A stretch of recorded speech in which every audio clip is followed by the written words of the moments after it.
here we go. Not sure what this will be. I wrote out this whole intro. It'll probably sound stupid. But here we go. Let's try it. It's Thursday, December 26th, 2024. We're going to talk a little bit about baseball. We'll talk about Roki Sasaki. We've got NBA games to cover from yesterday. We've got NFL games to cover from yesterday. I'm going to talk a little hockey. I know maybe that's not the most popular thing for people to hear, but the stories in hockey are amazing. I'm following this whole Patrick Laine situation. There's what to discuss. This is the early game podcast. Let's go. Let's just jump right into it. So, we obviously had so much going on yesterday in sports.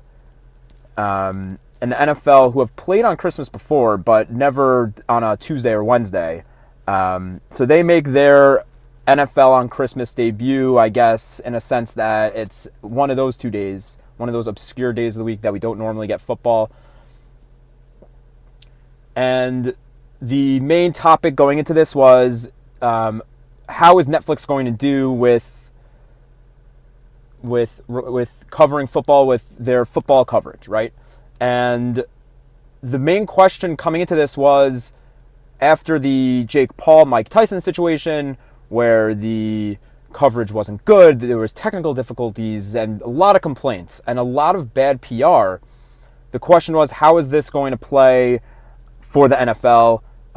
Obviously, streamers in these last couple of years have changed the landscape for NFL media.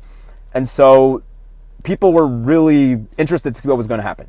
And honestly, the reviews were amazing. And I thought it was good. I think what the NFL was going for here was, let's have a lot of familiarity. So they pulled people from different networks. They had Ian Eagle, they had Noah Eagle, they had Nate Burleson, they had Greg Olson, they had J.J. Watt.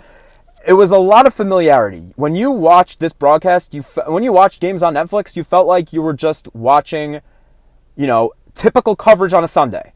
And it was almost kind of like it was like an all-star game of broadcasting. And it worked in that sense. People were kind of nitpicking. I think it was ridiculous. Overall, the coverage was good. The score bug, which gets a lot of attention, was fine. Noah Eagle, Ian Eagle were spectacular. I thought Noah Eagle and Greg Olson were a phenomenal duo. I thought Greg Olson paired with Noah Eagle was significantly better than when he was paired with Kevin Burkhardt and when he is currently paired with Joe Davis. And so I think overall, if you look at kind of these big events that Netflix has covered in the last couple of weeks or months, huge success. Massive PR win, ultimately, for Tyson and the Jake Paul fight. Even though the coverage was considered bad, the amount of people they had talking about it, and then the narrative leading into the NFL on Christmas coverage, I think ended up being a great win for them. So the first game of this slate was Chiefs-Steelers in Pittsburgh. And this was a game where if the Chiefs won, they clinched the number 1 seed, meaning they get a bye. And ultimately, they win the game 29-10. And the biggest takeaway from this game was that the Steelers are complete pretenders. After I'll talk about the Ravens and Texans in a minute and kind of get into the bigger picture of the AFC. But in this game, neither team looked good at all. I'm never going to discount the Chiefs. They will perform in the playoffs. They will figure out a way. Patrick Mahomes has obviously proven he can figure out a way. The biggest takeaway, though, from here, even though both teams did not look good, if the Steelers are going to identify themselves as this, and Mike Tomlin specifically always will identify himself and his teams as defense first. The defense in this game from the Steelers was not good. And if you're going to identify yourself as a defense-first team, you need to make games close against the good teams by playing great defense. Russell Wilson was horrible in this game. Horrible. He threw for just over 200 yards. He was not. He couldn't move when he was rolling out of the pocket. He could not move at all. The Chiefs are to the Chiefs' credit, the D-line was played great. They had great pressure on Russ all day. You're just not going to win if you're not going to have an elite quarterback. So if Russell Wilson's not playing at at an elite level, you're not going to win giving up 29 points to the Chiefs. It just doesn't add up. You're not going to beat the Chiefs. You're not going to beat the Bills. You're not going to beat the Ravens. Frankly, you probably won't beat the Texans at this point today. I would say if the Chiefs played the Texans today, they wouldn't win. I'm not sure who in the AFC playoff picture the Steelers in a playoff game would beat on the playoff stage. So the takeaway from this game, the Chiefs are still the kings. Until the Bills can beat them in the playoffs, they are the kings of the AFC. The Steelers are complete pretenders. Complete pretenders. I love Mike Tomlin, don't get me wrong. I love Mike Tomlin. I think he is one of the best coaches of our generation. It kind of goes Bill Belichick, Mike Tomlin. And, Mike Tomlin, top 5, let's say. I'm not going to think about it off the top of my head. Top 5 maybe in the last 20 years, coaches. He's only won 1 Super Bowl. But every year he's consistent. And the reason why is because he has great defense. And kind of the reason why is because he plays seasons like he's playing this season. They overperform to a point where they can make the playoffs and then kind of fizzle out and aren't able to perform in the playoffs. And so after this game, the AFC playoff picture gets a little bit more clear. The Chiefs clinch the 1 seed. And now it's kind of a matter of what's going to happen with those next couple of seeds for the playoffs. And so the next game was Ravens-Texans. As I said, Noah Eagle and Greg Olsen were immaculate in this game. Great. They had, oddly good chemistry.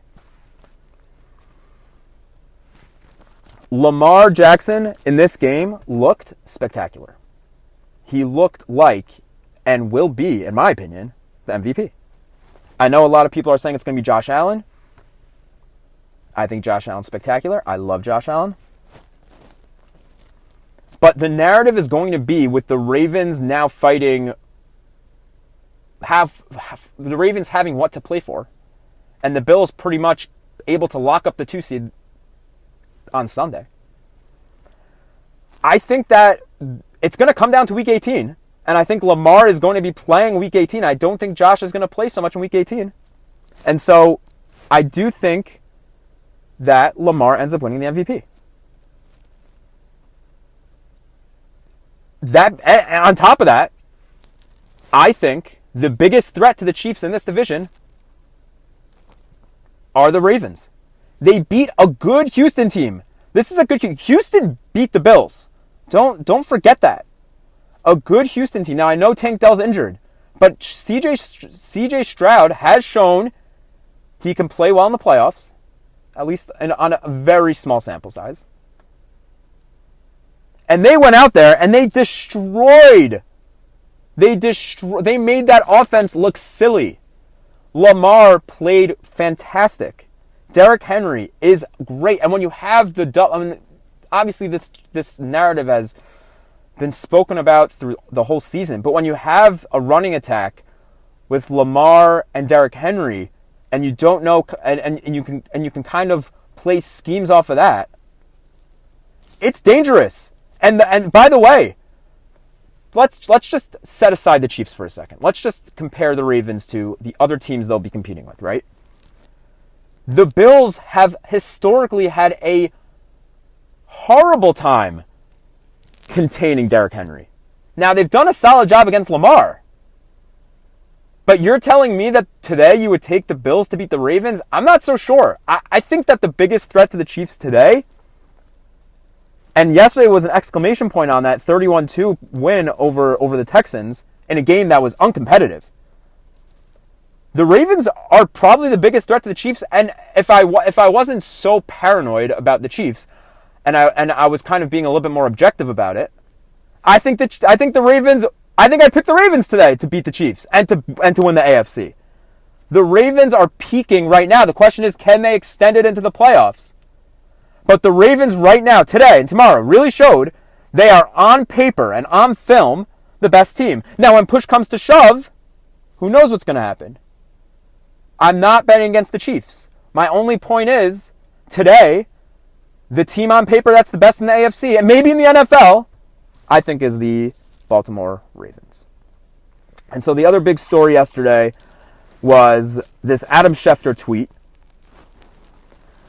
Shefty tweeted, former Seahawks Super Bowl winning head coach Pete Carroll has expressed interest in the Bears head coach job and would like to return to the sideline next season, league sources tell ESPN. Carroll is one of 4 head coaches to have led teams to both a national championship. Okay. Now, this is interesting to me. There's a couple of angles for this. Pete Carroll, and I think there are a couple of coaches like this, but Pete Carroll would be a perfect candidate for the Bears. They need experience. They need someone with a little bit of pedigree, and Pete Carroll comes with a lot of it. And they really need an adult in the room. There's talk about Ben Johnson from Detroit, how he's interested in the job. I don't think at this point in time it makes sense for them to take... I don't want to say Ben Johnson's a risk. I just think that anytime you're going to hire a first-time coach who's an offensive coordinator or a defensive coordinator, it comes with kind of like a fixed risk. A built-in risk. Everyone and their mother thought Brian Daboll was going to be a slam dunk hire for the Giants. Everybody and their mother thought, oh, Robert Saleh, here's a guy who is such a safe bet. We've had such disasters for the Jets. Robert Saleh is you see that the coordinators are not as safe a bet as people necessarily think. And has Ben Johnson been historically good for the people are going to talk about this era of the Lions, and Ben Johnson will be a big part of that. Don't get me wrong. The question is he the right guy for the Bears today? I don't think so. And I think that kind of what makes it appealing is Pete Carroll can come in, he can put the Bears ship in the right direction. He's 74. He's old. He's 74.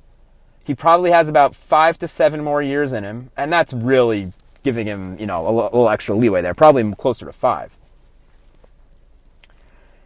He can kind of hire young guns and hire his successor now, kind of like Pitino in St. John's reminds me a little bit of right now, Rick Pitino in St. John's. Not that he's hired a successor there, but kind of coming in with that idea that he's kind of going to just right the ship. I thought this was gonna. I saw this and I was like, this is a good thing to talk about. I thought that the story was gonna end there. It didn't. So Pro Football Talk then tweets out an article of their own. Pete Carroll wants another NFL head coaching job. That's the name of the article, with the caption, the tweet set reading, Pete Carroll wants another NFL head coaching job, and his agent is wisely pulling the strings of a prominent media member to fuel the effort. Okay, so here's Pro Football Talk, starting up with Shefty. Now remember, a couple of weeks ago, Doug Gottlieb,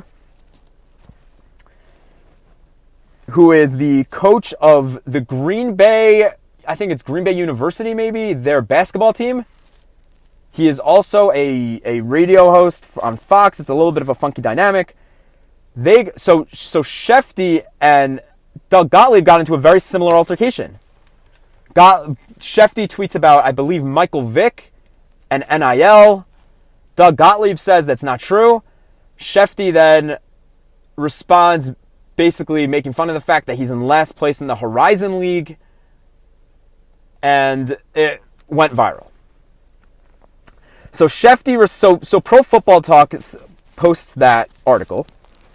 And Shefty responds, everything you say here is 100% wrong. Keep up the guesswork and Merry Christmas. He's on one. Shefty's feeling it a little bit in these replies. He's not putting up with it anymore. I don't know about it anymore, but I guess when these prominent Twitter accounts go at him, he's just not going to, he's not going to just take it sitting down. Pro Football Talk, honestly, to their credit, responds, thank God the college basketball team I coach isn't in last place in the Horizon League. So, kind of ends on a funny note. Ultimately, win for both. We're talking about it. People are talking about it. Good publicity for... Not that Pro Football Talk needs any sort of publicity or retweets or whatever it is. But everybody kind of gets their word in, which I think in today's Twitter X landscape is the most important thing. And so we move on to the NBA. I could have given a little basketball transition there, considering we just spoke about the very popular Horizon League.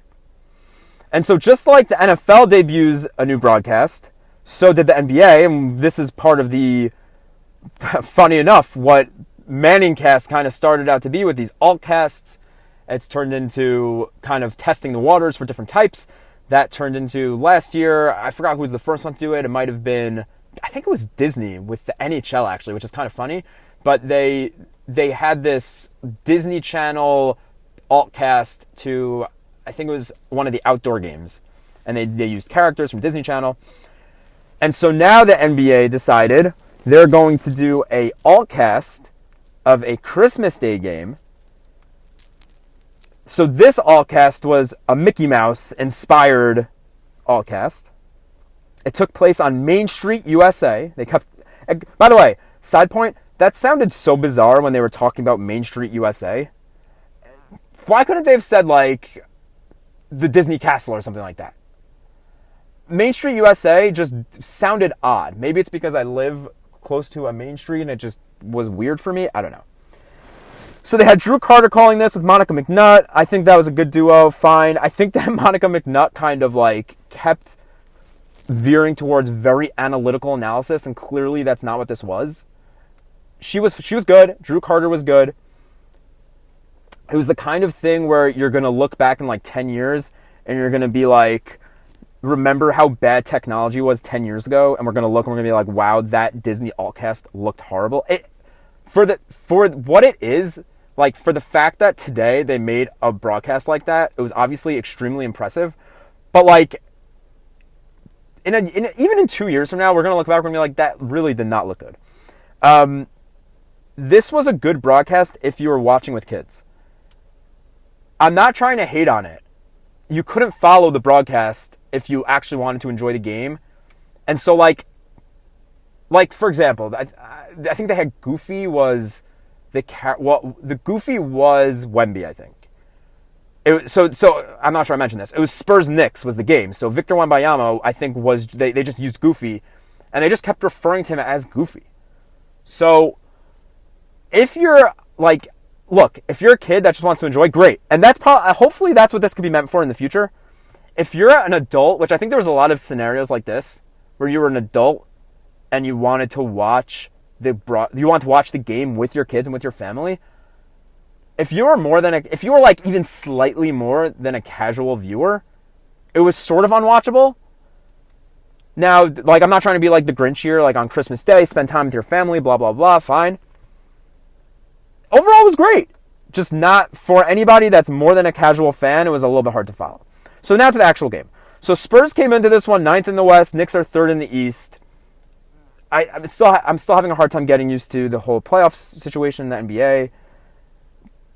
And I only say that because the Spurs coming in 9th. First of all, let's just say off the bat, the Spurs actually looked great. I'll get into a little more. The fact that they're a 9 seed is kind of astonishing to me.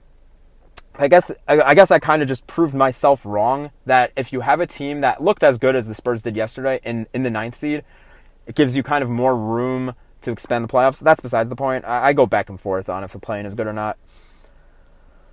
But the story of this game, okay, it ultimately ended up being Mikal Bridges, and we'll get to that in a second. But boy, Victor Wembanyama on a huge stage was excellent. And his presence was felt in this game. Every time he left is when the Knicks came back, and every time he was in is when the Spurs were able to go on runs. And he was spectacular. If the NBA wanted to showcase themselves in any way, this was the way to do it. In the future, like, every time, the feeling you got was every time Wemby comes to the Garden, he is going to drop 80. Like, he is going to be Kobe. He's going to be LeBron. He is just going to be that when he steps foot in the building, like, he's going to be a different beast. Not that, obviously he's spectacular besides for that. He's going to be a different beast when he steps into the Garden. The other thing I kind of noticed in this game, which was funny, so this guy, Jeremy Sohan on the Spurs. So he was actually, he was really good yesterday. he took a free throws with his... by the way, context being, it's not like I get to watch so much Spurs basketball. And I never noticed this before. He takes free throws with one hand. And it worked for him. Like, I've always kind of thought about that. Like, all these guys that are so bad at free throws, and, like, it's so clearly their shot is so horrible. If you're shooting from so close, just shoot with one hand. I'm not an X's and O's guy, especially in the NBA. But, like, if you can shoot with one hand, shoot with one hand. I don't know. I appreciated him leaning into that. Also, great green hair on Sohan. Extremely distracting, but that was besides the point. So, kind of talking about the Knicks for a second, you know, the last couple of years with Jalen Brunson on that team, he's really had to carry the weight. And it's interesting to see. So yesterday I felt like was the worst game I've seen him play. Maybe as a Knick. Like yesterday might have actually been the worst game. He had a couple of turnovers. He didn't shoot so well. But you kind of see that with Karl Anthony Towns and Mikal Bridges in the mix. Not only does he not have to step up and be heroic every game, it kind of like maybe he like kind of needs the pressure a little bit. And by the way, the net positive of the Knicks is that once they have more of a supporting cast, and not even supporting cast, like 1As and 1Bs for Jalen Brunson, it works out better for them in the net positive, right? Like, if you look at the overall result, they're better. Brunson clearly, though, plays better when he's the guy and he's, like, the only option. It's not a bad thing. Like, don't get me wrong. Like, any Knicks fan is going to be happier to see this be the result, that they play better. I just find it very interesting that, like, Brunson doesn't maintain the same level of play with better players. And, again, I want to reiterate for the 1,000th time. It's not a bad thing. It's just kind of the reality of this situation. But the biggest star of the Knicks yesterday was Mikal Bridges. And everyone was dumping on this move. If you watched a little bit of basketball, all it took was a little bit of basketball to know his shot was going to be fine. The trade was going to be good. Why? Because on the biggest stages, he shows up. On Christmas Day, at 12 o'clock in the afternoon, Mikal Bridges drops 41. When he's on, he is on. He doesn't miss. He is so smooth. He has such a good step back move. And so I think the biggest takeaways from this game were Wemby, superstar. But maybe the bigger takeaway was, come playoff time for the Knicks, it's not going to have to be the Jalen Brunson show. Even Cat wasn't so good yesterday, by the way. I haven't even spoken about that. Cat wasn't that great. Especially, he was kind of a no-show in the second half. He ran into foul trouble. The Knicks actually ran into foul trouble. They were still able to hang on. It was a back and forth. Didn't matter. They hung on at the end. And again, the biggest thing for the Knicks in this game was the Mikal Bridges show. So we move on. The next game was Wolves-Mavs. Luka got injured in this one. The interesting part, though, was Kyrie completely dominated for the Mavs. Even though they lost, the takeaway for me was a possibly, and we'll get to this in a second, the Shams tweet, but Kyrie really stepped up yesterday. 39 points, he had 5 threes. Unfortunately for the Mavs, though, this wasn't enough. Julius Randle, who I hate, he had a double-double, 23 and 10 rebounds. Anthony Edwards had 26 points. Minnesota led by as many as 20 in the second half.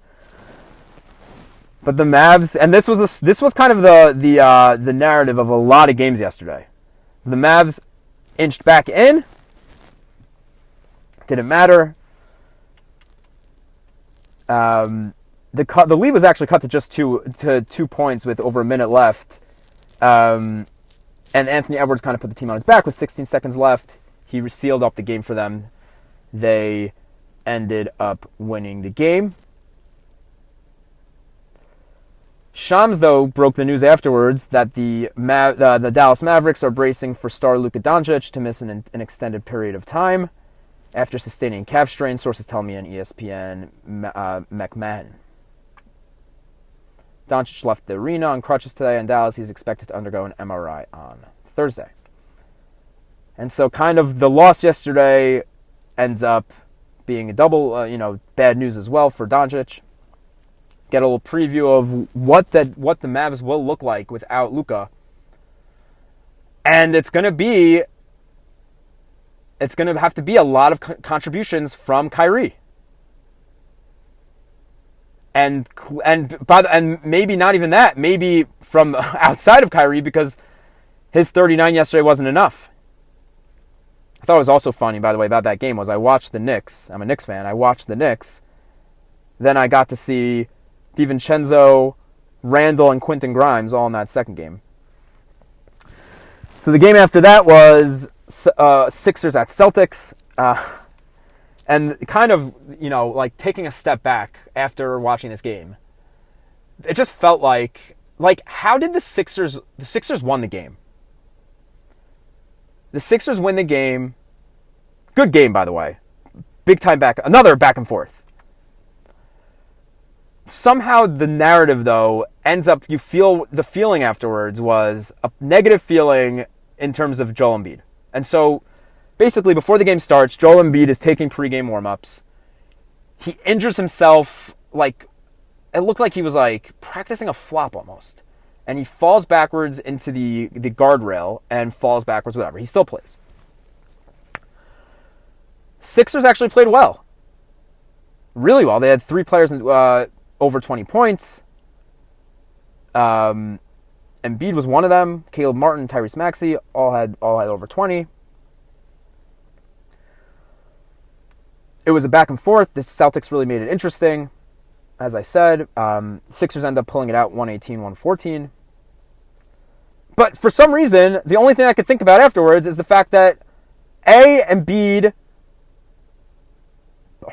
is made of toothpicks, and B, go watch the last couple of minutes of that game, and he was horrible down the stretch.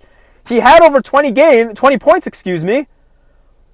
He had a horrible turnover. He actually almost had 2 turnovers in the final couple minutes when they were trying to keep the lead. He had an awful turnover to make the game even closer in the last couple of minutes. They inbounded the ball to Embiid. He tries crossing over. They pickpocket him. It was a bad crossover. And he's acting all mad. Dude, it's your fault, man. Stop trying to be what you're not. Stop trying to be a ball handler. You're not, buddy.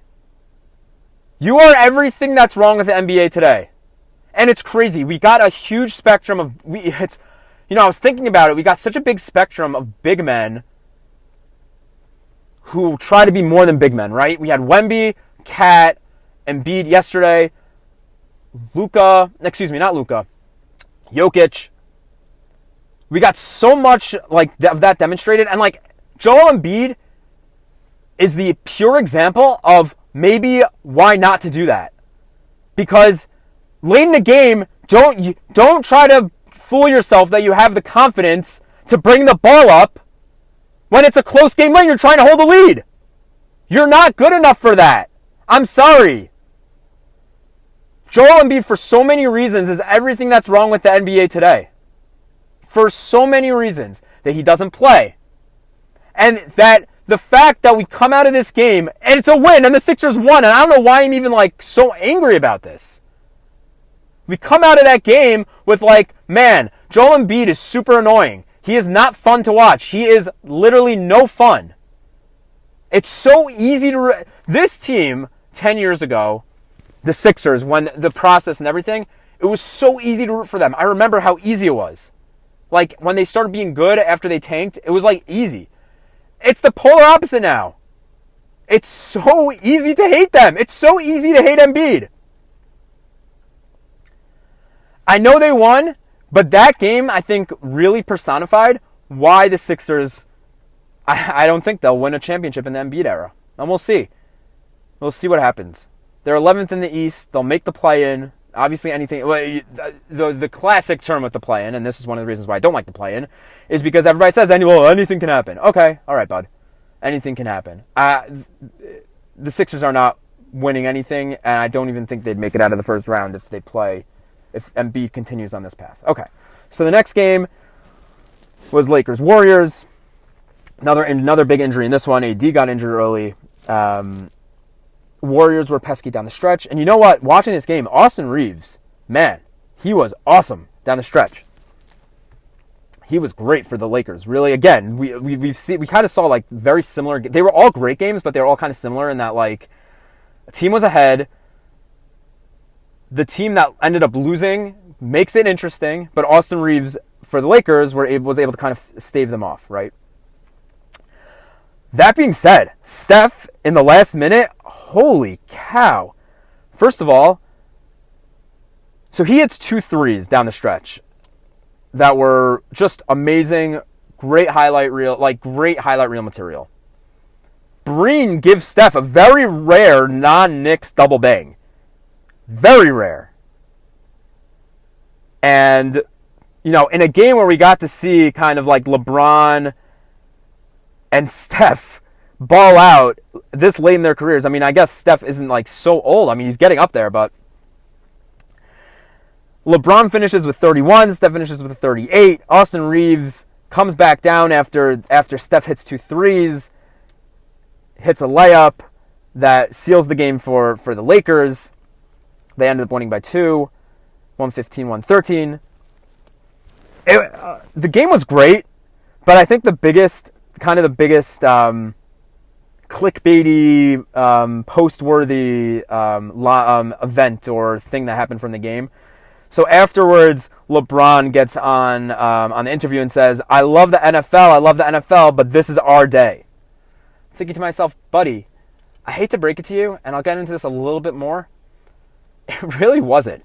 Like, it wasn't, the day really was, all in all, NFL's day. And so there was one more game, and by the way, this game is still unnecessary. I think the NBA should just stop it. They do not need a 10:30 game. But they had a 10:30 Eastern game.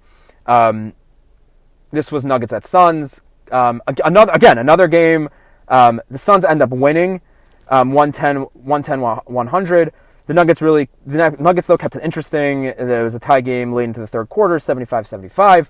KD and Beal each had 27 points apiece. And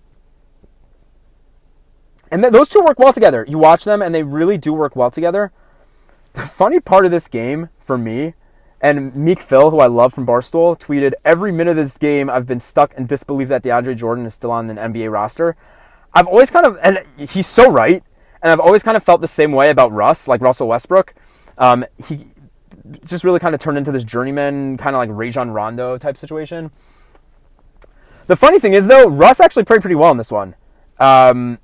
He had 17, and he's averaging 12.1 points a game. But, like, maybe in terms of DeAndre Jordan, kind of to Phil's point, maybe it's time to kind of retire that. Retire him. Maybe it's time for him to retire. He was -7 yesterday, 4 points. Like, if he only has 2 rebounds, you think maybe it's time for him to call it a career. And for the Nuggets, they're just going to need more scoring. If Jokic is only going to have 25, not that 25 points is a little, but if your highest point scorer is only going to have 25 in today's NBA, you just need more all-around scoring. Michael Porter had 22, but like if Jamal Murray is going to then only have 13, it just doesn't add up. It doesn't work. I get it that they're getting double-digit scoring from multiple guys. I said before that Russ had 17. You're just not going to be able to win like that. So they'll have to figure that out. They'll have to find a way to get more scoring. That was the whole NBA slate, and it was a big day of sports, of actual games. And so I was kind of thinking about it afterwards. What was like the end result between the NFL and the NBA, right? So like the NFL, obviously, this is the first time they explicitly scheduled games for a non-conventional day, for Christmas Day. The biggest takeaway was, although the NBA games were great and the NFL games were kind of laughers and were both sort of blowouts, maybe Steelers-Chiefs was a little less than a blowout. The Steelers kept it interesting late. The NFL totally won the day. Maybe it's because of the novelty of it, but the NFL is not going to go away on Christmas. They will, forever now, broadcast games or play schedule games for Tuesdays and Wednesdays if that's the day Christmas falls out. And so the biggest takeaway for me was that the NFL totally won the day. They really did. the NBA games were so much better. I don't know. The NFL games weren't good.